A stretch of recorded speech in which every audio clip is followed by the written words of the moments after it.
Alright, greetings and salutations. My name is Comic Fire, and welcome back for more dramatic reading of the Edge Chronicles Beyond the Deep Woods. I know I said it wouldn't take me a year to get back to it, and I was right, it took me 13 months. Anyway, let's continue. Chewing on the edge of his scarf, Twig took a step forward, then another, and another. The turquoise light washed all over him, so dazzling he had to shield his eyes. The music, loud and sad, filled his ears. Slowly he lowered his hands and then looked around. Twig was standing in a clearing. Although the turquoise light was bright, it was also misty. Nothing was clear. Shadowy shapes floated before his eyes, crossed one another and disappeared. The music grew louder still. All at once a figure stepped out of the mist and stood before him. It was a woman, short and stocky, with beaded tufts of hair. Twig couldn't see her face. "Who are you?" he asked. And yet as the music rose to a slushy crescendo, Twig knew the answer to his question. The short, stumpy legs, the powerful shoulders, and when she moved her head to one side, the profile of that rubbery nose. Apart from the strange clothes she was wearing, there was no doubt. "Mother mine," said Twig softly. But Spelda turned away and began to walk off into the turquoise mist. The unfamiliar blue fur gown she was wearing also trailed along the ground behind her. "Don't go!" Twig bellowed after her. "Mother! Spelda!" The music grew increasingly frantic. The singing voices became discordant. "Come back!" Twig cried as he sprinted off after her. "Don't leave me!" He ran and ran through the dazzling mist. Sometimes he knocked into branches and stumps he hadn't seen. Sometimes he tripped and fell sprawling to the ground. Each time he picked himself up, brushed himself down, and set off once more. Spelda had come looking for him, that much was clear. She must have known I was in trouble, he thought, that I strayed from the path. She's come to take me home after all. I can't lose her now. Then Twig saw her again. She was standing some way ahead with her back to him. The music had become soft and gentle, and the voices sang a soothing lullaby. Twig approached the figure, and his whole body started tingling with expectation. He ran up to her, calling out her name, but Spelda didn't move. "Mother!" Twig cried. "It's me!" Spelda nodded and turned slowly. Twig was shaking from head to toe. Why was she acting so strangely? The music was low. Spelda was standing in front of Twig, head bowed, and with the hood of the fur gown hanging down over her face. Slowly she opened her arms to him, to wrap him up in her warm embrace. Twig stepped forwards. And at that moment, Spelda let out a terrible scream and staggered back, flapping wildly at her head. The music became loud again. It beat, urgent and rhythmical, like a pounding heart. She screamed a second time, a savage cry that chilled Twig to the bone, and struck out frantically at the air around her. "Mother mine!" Twig cried. "What's happening?" He saw blood trickling down from a gash on her scalp. Another cut appeared on her shoulder, and yet another upon her back.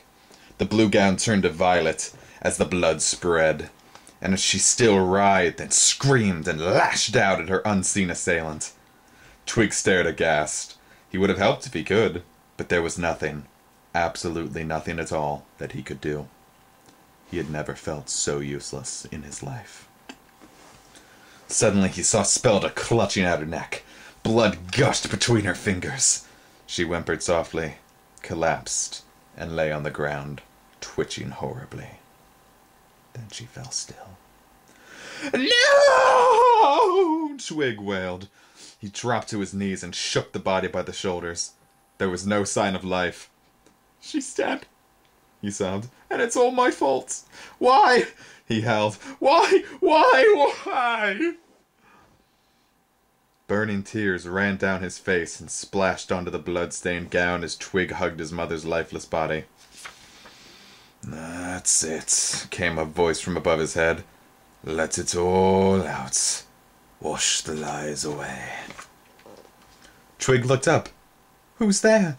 he said, and wiped his eyes. He saw nothing. No one. The tears continued to come. "It's me, and I'm here," said the voice. Twig stared up the place where the voice was coming from, but still couldn't see anything. He jumped to his feet. "Come on then!" he screamed and pulled the knife from his belt.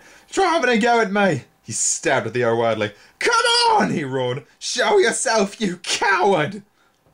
But it was no good. The invisible assassin remained invisible. Revenge would have to wait. Tears of sorrow, of frustration and rage streamed down Twig's cheeks. He couldn't stop. But then something strange began to happen. At first Twig thought he was imagining it, but no. Everything around him was slowly changing. The mist thinned, the turquoise light began to dim, and even the music faded away. Twig discovered he was still in the forest after all. More alarmingly, as he looked around, he saw what it was that had spoken to him. "You!" Twig gasped. He recognized the creature from the tales the Taghair had told him. It was a cater bird, or rather the cater bird, for each of their number considered themselves to be one and the same. And here's the cater bird. The pain of loss rose in his throat. "Why did you do it?" he blurted out. "Why did you kill Spelda, my own mother?" The great caterbird cocked its head to one side. A shaft of sunlight glinted off the massive horned bill, and a purple eye swiveled round to inspect the boy. "It wasn't your mother, Twig," it said. "But I saw her," said Twig. "I heard her voice. She said she was my mother. Why would she—" "Take a look," it said. "Aye." "Look at her fingers. Look at her toes. Pull back her hair, and look at her face," the caterbird insisted. "Then tell me it's your mother." Twig returned to the body and crouched down. Already it looked different. The coat now looked less like an item of clothing and more like real fur. He ran his gaze along the outstretched arm and realized that no sleeve could ever be so tight-fitting. He moved around the body and suddenly caught sight of a hand. 3 scaly fingers tipped with orange claws. And the feet were the same. Twig gasped and looked back at the caterbird. "But—" "The face," the bird said firmly. "Look at the face and see what I saved you from." With trembling fingers, Twig reached forward and pulled back the crumpled fur. He yelped with horror. Nothing could have prepared him for what he saw. Taut, scaly skin like brown oil paper, wrapped around a skull, bulging yellow eyes glaring blindly back at him, and the mouth with its rows of hooked teeth contorted by rage and pain. Gross. "What is it?" he asked. "The gloam glows, eh?" "Ah, no, not the gloom glows," replied the bird. "There are some who call it a skull pelts," it said. "A hunter of dreamers who lose their way in the lullaby groves." Twig looked up. There were lullaby trees all around, humming softly in the dappled light. He touched the scarf round his neck. "When among the lullaby trees," the bird went on, "you only see what the trees want you to see until it is too late. It was lucky for you that I hatched when I did." Above the caterbird, a giant cocoon dangled like a discarded sock. "You hatched from that," said Twig. "Naturally," said the caterbird. "Where else?" "Ah, little one, you have so much to learn. Taghair was right." "You know Taghair?" Twig gasped. "But I don't understand." The caterbird tuttered impatiently. "Taghair sleeps in our cocoons and dreams our dreams," it explained. "Yes, I know Taghair, as I know all other caterbirds. We share the same dreams." "I wish Taghair was here now," said Twig sadly. "He'd know what I ought to do." His head was throbbing from the hum of the trees. "I'm useless," he sighed. "A miserable excuse for a wood troll. I strayed from the path, I'm lost forever, and I've nobody to blame but myself. I wish that the skull pelt had torn me limb from limb. At least that would have put an end to it." "Now, now," said the caterbird gently, and hopped down beside him. "You know what Taghair would say, wouldn't you?" "I don't know anything," Twig wailed. "I'm a failure." "It would say," the caterbird went on, "if you stray from the well-trodden path, then tread your own path for others to follow. Your destiny lies beyond the deep woods." "Beyond the deep woods?" Twig looked up into the caterbird's purple eyes. "But there is no beyond of the deep woods. The deep woods go on forever and ever. There is up, and there is down. The sky is up, and the woods are down, and that is that. Every wood troll knows this is so." "Every wood troll sticks to the path," said the caterbird softly. "Maybe there is no beyond for a wood troll, but there is for you." Suddenly, with a loud clap of its jet-black wings, the caterbird leaped from the branch and soared into the air. "Stop!" Twig yelled, but it was already too late. The great caterbird was flapping away over the trees. Twig stared miserably ahead of him. He wanted to shout, he wanted to scream, but the fear of attracting the attention of one of the fiercer Deepwoods creatures kept his mouth clamped firmly shut. "You are at my hatching, and I shall watch over you always," came the caterbird's distant call. "When you truly need me, I'll be there." "Truly need you now," Twig muttered sulkily. He kicked the dead skull pelt. It gave a long, low groan.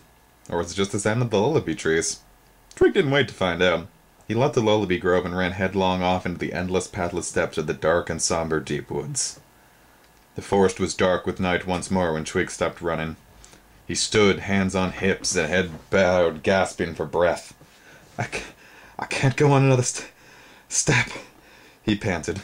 "I just can't." There was nothing else for it. Twig would have to find a safe place to spend the night. The tree nearest him had a massive trunk and a thick covering of broad green leaves which would protect him if the weather worsened. Most importantly, it looked harmless. Twig collected a pile of dry fallen leaves and pushed them into a dip between the roots of the tree. Here's the caterbird flying away, by the way. He then crawls into his makeshift mattress and his makeshift cot, curled himself into a ball, and closed his eyes. All around him, the night sound whined, wailed, and screamed. Twig folded his arm over his head to cut out the unnerving din. "You'll be all right," he whispered to himself. "The caterbird promised to watch over you." And with that, he drifted off to sleep, unaware that at that moment the caterbird was otherwise engaged with a family of bush nymphs, many, many miles away. Chapter 5. The Blood Oak. At first it was just a tickle, which Twig swatted away in his sleep. He smacked his lips drowsily and rolled over onto his side. Nestling in his cot of leaves beneath the ancient spreading tree, Twig looked so young and small and vulnerable. A long, thin, squirmy creature it was doing the tickling. As Twig's breathing grew more and more regular once again, it wriggled around in midair directly in front of his face. It flexed and writhed in the warm air each time Twig breathed out. All at once it darted forward and began probing the skin around the boy's mouth. Twig grumbled sleepily, and the hand brushed at his lips. The squirmy creature dodged the slender fingers and scurried up into the dark tunnel of warmth above. Twig sat bolt upright, instantly wide awake. His heart pounded. There was something up his left nostril. He grabbed his nose and squeezed it until his eyes watered. Abruptly, whatever it was, scraped down over the soft membrane inside his nose and was out. Twig winced and his eyes screwed shut with pain. His heart pounded all the more furiously. What was there? What could it possibly be? Fear and hunger wrestled with one another in the pit of Twig's stomach. Scarcely daring to look, Twig peered out through the crack in one eye. Catching sight of a flash of emerald green, Twig feared the worst and scuttled back onto his hands and feet. The next moment he slipped, his legs shot out in front of him, and he came crashing down on his elbows. He stared back into the gloomy half-light of the new morning. The wriggly green creature had not moved. "I'm being silly," Twig muttered. "It's just a caterpillar." And there it is. That's the thing. Leaning back, he squinted up into the dark canopy. Behind black leaves, the sky had turned from brown to red. The air was warm, but the backs of his legs were damp with the early morning moisture of the deep woods. It was time to make a move. Twig climbed to his feet and was brushing the twigs and leaves off of his camel horn skin waistcoat when, whoosh! The air hissed with a sound like a lashing whip. Twig gasped and stared in frozen horror as the emerald green caterpillar lunged at him and flew round his outstretched wrist once, twice, 3 times. "Ah!" he screamed as sharp thorns dug into his skin, and he cursed himself for letting his guard slip. For the wriggly green creature wasn't a caterpillar at all. It was a creeper, a tendril, the emerald tip of a long and viciously barbed vine that writhed and swayed through the shadowy forest like a serpent, seeking out a warm-blooded prey. Twig had been lassoed by the terrible tarry vine.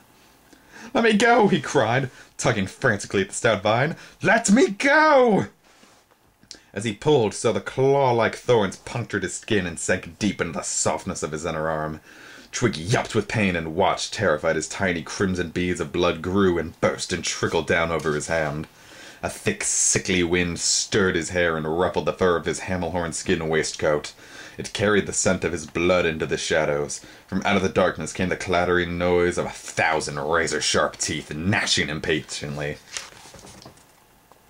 There's a tree. And there's the tarry vine with Twig at the very bottom.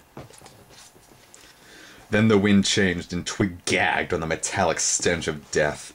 He scratched it, scraped at the vine. He bit into it only to spit out the vile bitterness a moment later. He pulled, he prized, he tugged and tore at the vine, but it was too tough. He couldn't break its ferocious grip. He could not get free. Suddenly the vine gave a tremendous yank and Twig was wrenched forwards. He sputtered as he landed with a thud on the forest floor, and his mouth was filled with the rich, brown, loamy soil. It tasted of tilder meat sausages, but rancid and sour. He retched emptily and spat again. "Stop!" Twig screamed, but the tarry vine paid him no heed. Over rocks and tree stumps it dragged its victim through wood nettles and tripeweed, bumping, banging, and crashing. Twig knew that, however, that no matter how badly he was knocked and battered and stung, the worst was yet to come. Passing a comb bush, he clutched desperately at a branch and clung on for dear life. Where was the killer bird now that he needed him? For a moment the vine snagged on some roots. A squeal of sudden fury echoed from the shadows, and the tarry vine sent a wave of whiplash rippling along its length. Twig gripped as tightly as he could onto the branches, but the vine was too strong. The bush sprang out of the ground, roots and all, and Twig found himself bumped over the forest floor faster than ever. Below him now a hard, white, and knobbly object was dug into him as the tarry vine dragged him along. The further he went, the more there were. Twig gasped with sudden terror. There were bones. Thigh bones, backbones, ribs, and empty, grinning skulls. "No! No! No!" Twig screamed, but the air was dead and his cries were snuffed out by the blood-red light. Jerking his head around, Twig peered into the shadows in front of him. He saw a tree trunk thick and rubbery that grew out of the white mound where the bones lay thickest. It pulsed, it squealed, it glistened with a sticky saliva which oozed from countless gaping suckers. From high above him where the branches divided, Twig heard the gnashing of 1,000 mandible-like teeth, and each one opened and shut greedily, louder and louder and louder! It was the sounder of the terrible, flesh-eating blood oak. "My knife!" thought Twig feverishly as the clattering grew faster, the stench fouler, and the squealing increasingly agitated. He fumbled around on his belt feverishly and gripped the smooth handle of his naming knife. Then with one swift movement he pulled it from his sheath and swung his arm over his head and brought the blade down with all of his strength. There was a sound of soggy splintering out. A spurt of glistening green slime squirted into his face. Yet as his arm suddenly jerked back, Twig knew he'd done it. He wiped the slime from his eyes. Yes! There it was, the vine swaying hypnotically to and fro above him. Back and forward it went, back and forwards, to and fro. Twig was rooted to the spot. He watched transfixed as the severed end stopped dripping, and the liquid congealed to form a knobbly green blob at the end of the vine, the size of his fist. Abruptly, the rubbery skin split, and the blob burst open, and with a rasping slurp, a long tentacle tipped with emerald green sprang out. It sensed the air and quivered. Then a second tentacle appeared, and a third. Twig stared, unable to move. Where one vine been, now there were three. They reared up, ready to strike, and swoosh! All three of them lunged. Twig screamed with pain and terror as the tentacles lashed themselves tightly around his ankles. Then, before he could do anything about it, the tarry vine tugged his feet out from under him and hoisted him up, upside down, high up into the air. The whole forest blurred before Twig's eyes as the blood rushed to his head. It was all he could do to hold the knife. Wriggling and squirming and grunting with effort, he heaved himself up, clung hold of the vine, and began jabbing and stabbing. "For Sky's sake, let me go!" he cried. Green slime immediately began bubbling to the surface. It oozed round the knife and over his hand, oily and slippery. Twig lost his grasp and tumbled back through the air. Dangling helplessly by his feet, he twisted his neck back and looked down. He was above the top of the main tree trunk. Directly beneath them were the 1,000 razor-sharp teeth he had heard clattering so greedily.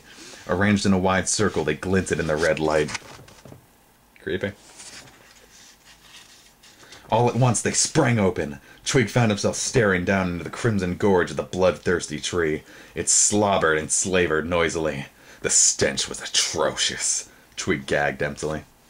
Now he would never ride the sky pirate ships, nor reach his destiny, nor even leave the deep woods. The last bit of his strength, Twig struggled frantically to pull himself upwards again. The Hammelhorn skin waistcoat slipped down over his eyes. He felt the fur stiffen as he rubbed it the wrong way. Again and again he reached up, and finally he managed to clutch hold of the vine. And as he did so, it released his feet. Twig cried out with fear as he swung loose and dug into it with his fingernails. Now instead of trying to cut himself free, he was desperate to hold on, desperate not to be dropped into the gaping mouth of the blood oak. Hand over hand he tried to climb the vine, but slippery with slime, it slid between his fingers. For every inch he went up, he floated back half a dozen. "Help," he whispered softly. "Help me." The vine gave a violent jerk. Twig lost his grip and the tarry vine flicked him away. Feet first, arms flailing, he dropped through the air. He landed with a sickening squelch deep down inside the cavernous mouth of the flesh-eating blood oak. The teeth snapped shut above his head. It was pitch black in the tree, and loud with the sound of hideous gurgling. "I can't move," he gasped. All around him the monstrous throat constricted and rings of hard woody muscle squeezed him tightly. "Can't breathe." One thought went round and round his head, too awful to take in. "I'm being eaten alive." Deeper and deeper down he went. Eaten alive. Suddenly the blood oak juddered. A rumbling, grumbling burp burbled up from the inner depths of the tree, and a blast of foul air rushed up past Twig. For an instant the muscles released their grip. Twig gasped and slipped down a little farther. The thick hair in the Hammelhorn skin waistcoat bristled as it was brushed the wrong way. The blood oak juddered again. Here's what he's going through. The gurgling grew louder as the blood oak continued to cough until the whole spongy tube shook with a deafening roar. Beneath him, Twig felt something strange pressing up against the bottom of his feet, pushing him upwards. All at once, the retching tree released its grip on Twig's body for a second time. It had to get rid of the spiky object which had become lodged in his throat. It burped, and the pressure of the air which had built up below suddenly exploded with such violence that it shot Twig back up the hollow trunk.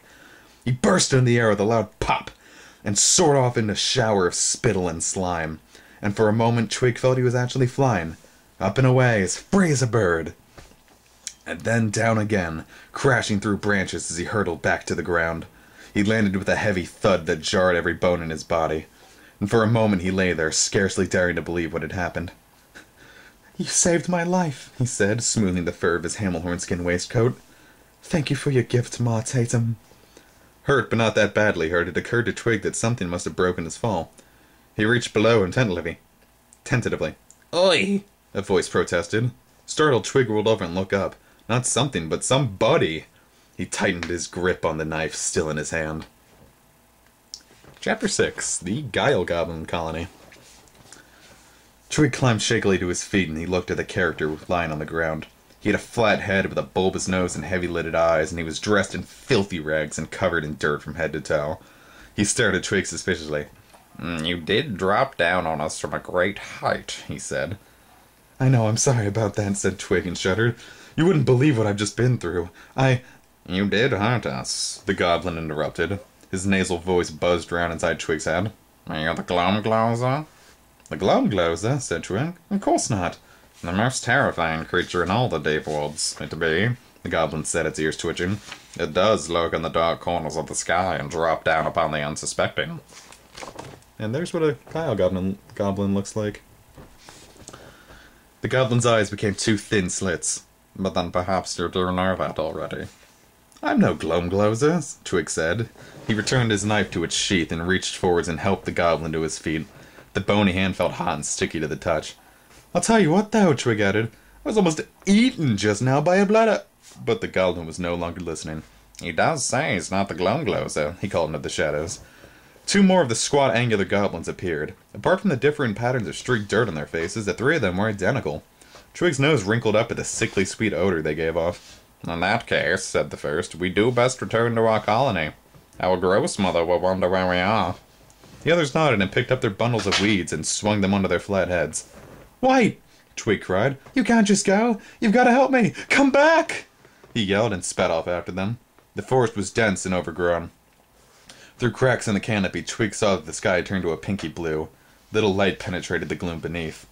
"Why won't you listen to me?" Twig said miserably. "Why should we?" came the reply. Twig trembled with loneliness. I'm tired and hungry, he said. So what? They jeered. Twig bit into his lower lip. And I'm lost, he shouted angrily. Can't I go with you? The goblin directly in front of him turned and shrugged. It'd be all the same to us what you do. Twig sighed. It was the nearest to an invitation he was likely going to get. At least they hadn't said he couldn't go with them. The goblins were unpleasant, but as Twig had already learned, you can't afford to be too fussy in the Deepwoods. And so, picking up the Terry Vine's thorny splinters from his wrist as he went, Twig did go with them. Do you have names? He called out some while later. We are guile goblins, they all replied as one. A little farther after that, they were suddenly joined by 3 more goblins, then another 3, then half a dozen more. They all looked the same. It was only the objects balanced on their flat heads that singled them out. One was carrying a wicker tray of berries, one a basket of knotted roots, another a huge bulbous gourd of purple and yellow. All at once, the thronging crowd emerged from the forest and Twig was swept along with them to a sunlit clearing. In front of him stood a magnificent construction made of pink waxen material, with sagging windows and drooping towers. It was as tall as the tallest trees and stretched back further than Twig could see. The goblins began chattering excitedly. We are back, they cried as they surged forward. We are home. Our gross mother will be pleased with us. Our gross mother will feed us. And here's the compound. Squeezed on all sides by the crush of bodies, Twig could hardly breathe. He suddenly his feet left the ground and he found himself being carried on against his will. A great gateway loomed up in front of him. The next moment he was sucked beneath the towering arch in the flood of guile goblins and onto the colony itself. Once inside, the goblins hurried off in all directions. Twig tumbled down to the floor with a thud. More and more of the goblins continued to pour in. They stepped on his hands and he tripped over his legs. With one arm raised protectively, Twig struggled to his feet and tried in vain to get back to the door. Jostled and bounced, he was driven across the hall and down one of the many tunnels. The air became closer, clammier. The walls were sticky and warm and glowed with a pink, deep light. You've got to help me, Twig pleaded as the goblin shoved past him. I'm hungry, he cried, and grabbed a long wood sap from one of the passing baskets. The goblin, whose fruit it was, turned on him angrily. That does not be for you, he snapped and snatched the wood sap back. But I need it, said Twig weakly. The goblin turned his back and was gone. Twig felt anger bubbling up inside of him. He was hungry. The goblins had food, and yet they wouldn't let him have any. All at once, his anger exploded. The goblin with the wood saps hadn't gotten far, past the others. Twig steadied himself, threw himself at the goblin's ankles, and missed. He sat up, dazed. He was lying next to a narrow alcove set back in the wall. It was into this opening that the goblin had darted. Twig smiled grimly as he climbed to his feet. He had the goblin cornered. You, he yelled. I want some of that fruit, and I want it now. The red wood saps gleamed in the pink light. Twig could already taste their syrupy flesh on his tongue. I did tell you once, said the goblin as he swung the basket down off his head. They do not be for you. And with that, he tipped the entire load of wood saps down a hole in the floor. Twig heard them bouncing down a long chute and landing far below, with a muffled ptsch. And I do believe I'm going to end the episode here today. We're on page 96. I certainly hope I'll be able to return to this quicker, but no promises. Thanks for joining me.